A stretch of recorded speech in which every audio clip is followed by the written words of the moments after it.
can't believe this is happening. Why am I can't do this. This is a nightmare. What if they just make me feel worse? Why am I so alone right now? I wasn't alone when this happened. Nobody could possibly know how bad I feel. How can any good come out of this? The ones I trusted the most are gone or against me. My future is over. Nobody has helped me understand what the right thing to do is. I hate all the pressure. I don't need more pressure. Just let these people help me. Is she going through this too? Did they help her? Please tell me you can help me. Who's gonna hire? Goodbye dating. Who's gonna want the cow in the huge dress? I'd love to hear some good news. Anything about this awful situation. Is this girl for real? She's really smart. Hating myself forever on one hand, or my family doing it for me. I didn't know there were all these options. Yeah, I have heard that before. It's my body. I can do what I want. Or rejection. You know what it is? I can do what I want. I can save a life. Oh yeah, I can end it. I can take responsibility or be immature forever. This makes so much sense. Never heard that before. I do thank God that I'm here. What would he be like? I mean, it. Or she. I could have a boy. A little boy. You want to pray for me? Would you pray for the baby and my family? And would you pray for the father too? Unbelievable. That's my baby. I never hurt you. Why do people want to hurt you? What did you do to them? You're a gift. You're not a mistake. I can feel the darkness lifting. This is so clear. Now that I'm here, this is beautiful. Maybe in the end we all get it. We get it that this is right. This is life. This is beautiful. Thank you for caring about me and my baby. I didn't expect this. I will never forget this day. I want to tell everyone to come here. Just please help me through this. I'm going to need it every step of the way. I'm so grateful to have someone to trust again. The lies were everywhere, but you gave me truth. Oh my goodness, that film is several years old. You probably could tell by the styles. In fact, the young girl who did that for us, she actually now has 2 little boys, which is very exciting. I've been with First Care now. We're celebrating 40 years, and I have been here 31 of those 40 years. David, well, you'll love this. I had 2 knee replacements and 1 hip, so if you need to talk to me, okay, know all about it. That's what all the gray hairs are about. And Kelly, I couldn't help but, as you were talking, thinking that, I was a director for 25 years, and then I've now been the emeritus role, as Randy talked about. And Randy, if I ever need encouragement, I want your personal phone number. I'm going to call you, okay? But, when I was retiring from the executive director position, to be on the front line of a ministry like First Care, well, honestly, even the church can't agree on this issue of life. Is it worth protecting or not? And so we've taken a lot of darts over the years. And I remember somebody said, "Why'd you stay so long?" And it was because I was called, and my mantra was always to show up. And I don't think there was a day that I didn't feel inadequate for that. So I know a lot of people in here are missionaries called to missions, and so we get it. And I loved what you had to say, David. That was so encouraging to hear.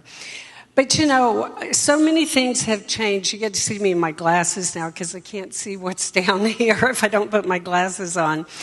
So many things have changed externally, haven't they? The hairstyles, what our clinics look like. Years ago when I was in charge, it looked like Grandma's waiting room or her living room with the doilies and the mauve colors and all that. If you go into one of our clinics today, it looks like a spa. They're beautiful. So many things have changed over the years, but the one thing that has never changed, and why I wanted to show that film today, is the heart of a woman who's facing an unplanned pregnancy. Did you hear some of the things she said? I thought it was, you still hear this. I used to do lots and lots of counseling at First Care. I haven't done that in a while. But I'm with staff, I go to the staff meetings, and I hear them. The stories are the same. The girls are saying the same things. My future is over. I can't believe this is happening. This is a nightmare. How can any good come out of this? That never changes. Half of all pregnancies are unplanned. Many of us in this room, including myself, got the news one day that we were pregnant and we weren't prepared for it. And it puts you in crisis. You want out of that. You want to find the big escape, and that's what the world has presented abortion. It's a big eraser that makes it all go away, but it doesn't. Because as you heard the girl Madison in the film, the transition she went through, two things happened in that counseling room. Two very simple things. Somebody sat down face to face with her and loved her, listened to her. The gentlemen from Youth for Christ, they want to be seen, right? They want to be heard. They want to know that somebody cares. Somebody can carry this burden with them, one-to-one. And then the other thing was we presented accurate information. Did y'all see the sonogram? That's called truth. That's called accurate information. That shows her that as little as 6-7 weeks, we see the little baby. It's not a blob of tissue. At 21 days, the heart is beating, before many girls even know they're pregnant. So we present truth to her. And I loved how the film showed the transition. Once she was cared for and once she was loved, did you hear the change in the tone? Even they did it with the music. Didn't they do a great job with that? But her tone changed. What did she say now? She said, "You're a gift. You're not a problem. You're not a mistake. This is right. This is life. Lies were everywhere, but you gave me the truth." See, there are so many lies out there that are going around. And, we've been at this for 40 years. We celebrate 40 years this year of serving, of having clinics throughout Palm Beach County. And we've worked really hard over these years, besides dropping papers, but we've worked really hard over these years to be relevant. When I started, free pregnancy tests were not anything, home pregnancy tests. But now they are. And now a woman can find out very early that she's pregnant. In 96, we did sonograms. Oh, are you going to pick that up for me? I could have gotten that. You're so sweet. Thank you. We added sonograms. In 2012, we became full medical clinics. Again, trying to address the issues.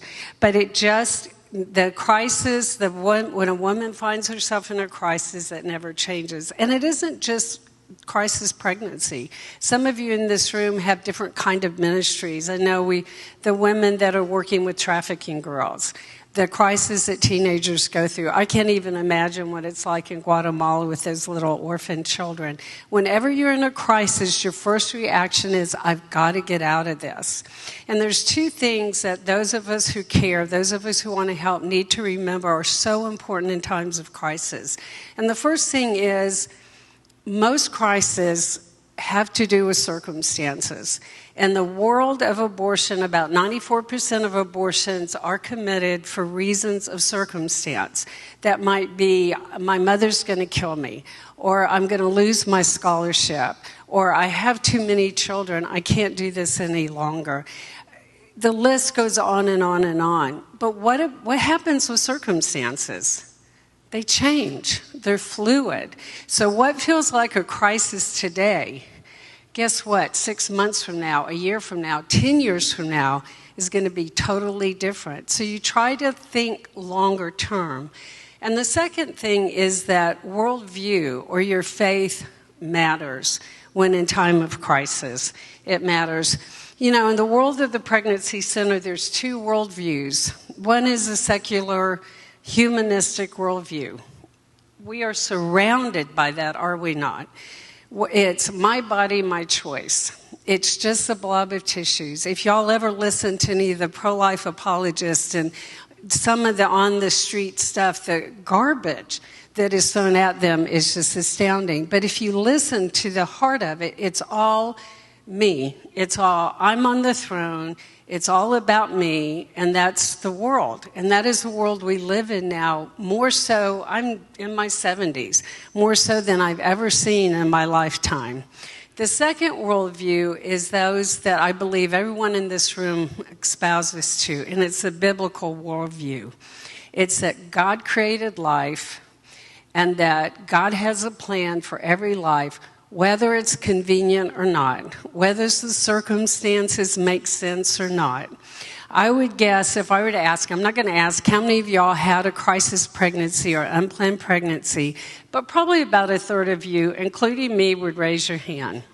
And I did consider an abortion with my third child. And now he's 40 years old. He gave me my only granddaughter. I only got grandsons out of my daughters, and my son gave me a granddaughter who is just one of the most precious things, as are my grandsons. Please don't hear me wrong. But it was that boy who gave me that. And he's the one, if I'm in crisis, if something's going on, my son Keith is the first one I'm going to be going to. You know, God has a plan. I want to read Psalms 139, if I can see with these glasses. I know many of y'all know these verses. Many of y'all could quote them. But I just don't ever want to leave the opportunity to talk about these verses when I'm with a crowd like y'all. It starts 139, I'm going to look at 13. Okay, for you have created my inmost being. You knit me together in my mother's womb. I praise you because I'm fearfully and wonderfully made. Your works are wonderful. I know that full well. My frame was not hidden from you as I was made in the secret place when I was woven together in the depths of the earth. That, my friends, is the biblical worldview. Psalm 127 says, children are a gift from the Lord. And we understand, we acknowledge that when a young woman is facing an unplanned pregnancy, it doesn't feel like a gift. But you know, what she's experiencing today, in all probability, is going to be very different than what she's going to be experiencing 6 months from now. I want to share a picture with you.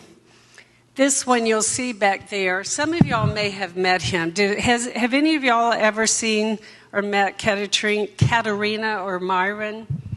This is great, and I should have gotten the easel, I'm sorry. But this is a great story. Katerina is a Christian, and she, like so many of our young adults, had bought the lie that casual sex is okay, that the Bible doesn't really mean it when it says save yourself for marriage, all of that. Youth for Christ, I know you guys deal with that all the time. And she and her boyfriend were living together, and she ended up pregnant. And she knew that the only choice she had was to have an abortion because she'd embarrass her parents, she'd embarrass herself. She just couldn't do this. And so she made an appointment to have an abortion. The abortion clinic couldn't see her for a week.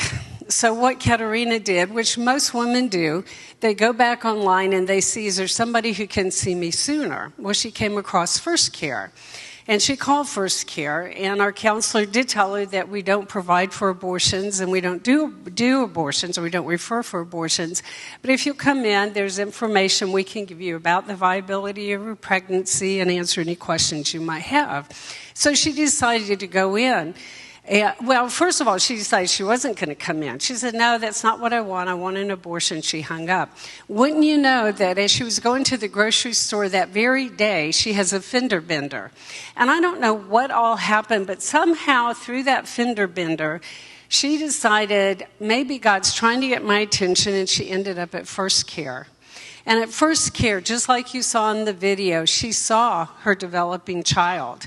And she was given the opportunity. We don't ever tell anybody what to do, and we don't tell them, we don't talk about killing your baby. We don't talk like that. We're not going to scare anybody. But we do is love them and give them options. And Katerina that day recommitted her life to the Lord, and the result was little Myron. The story goes on. We did walk with her. We helped her, now her husband, the father of this child, get his CDL license so he could provide for his family. We paid for his tuition with that through a benevolent fund. Little Myron ended up with leukemia. Our new executive director, Bo, set up a GoFundMe, whatever you do, GoFundMe page, and raised many thousands of dollars that helped this family move to where this child could get the help it needed. So we've walked, and to this day, we're continuing to walk alongside. Myron's about 5 now and is doing very, very well. So we have hundreds and hundreds of stories of children like this. So I just want to thank you. As we go into 40 years, we're excited. We're actually have a building project go on. So if God has blessed any of you with money that's burning a hole in your pocket, sorry, Randy, I just got to say it. But we have a building project on North Lake we're very excited about, where we'll have a full medical clinic for women. We'll have our administrative office and hopefully partners that will be serving our women also. And we're excited. God has sustained and provided for this ministry for 40 years, and we know He will continue doing that. I know you all many times support our walk. It's October 7th. How many of y'all are coming to that? Do you know? Oh, my goodness. Anna, we got some work to do here. If you're not going to come, sponsor Deanna. She'll be there. Okay? So thank you. I just agree with what everybody says. I told Randy at the beginning of this, back when I started in 1992, many churches had missions conferences. Many churches let the community know, just like your mission statement's not up there says, but to go into the neighborhoods and into the nation.